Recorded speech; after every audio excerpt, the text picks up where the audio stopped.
Being a sickle cell expert or a pediatric hematologist with bone marrow transplant expertise, I would like to touch upon a very basic, simple but extremely important topic, and that is recognizing fever in sickle cell warriors.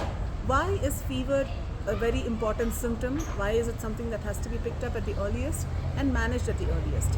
So sickle cell patients don't have a functional spleen. Spleen is basically an organ in our stomach, in our abdomen, just like the liver, that helps us fight infections and also cleans the blood on a regular basis.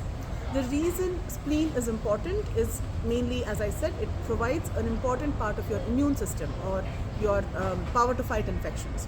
So our sickle cell warriors don't usually have a functional spleen because of various blood clots that happen at different levels. The spleen may not really be present in its full function. So these patients, even when they get a low-grade fever, which may be a normal temperature for a normal child who doesn't have sickle cell anemia, even if a temperature of around 100.4, 101, it is of concern because we worry about life-threatening severe infections in these patients.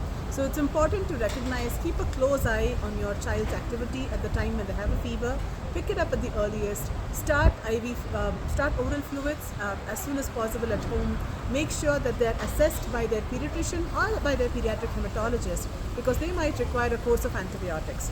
Also ensure that the child, if they're on Pen B or penicillin, that you should not miss or skip any doses because that would put the risk, that would increase the risk of infections in these children.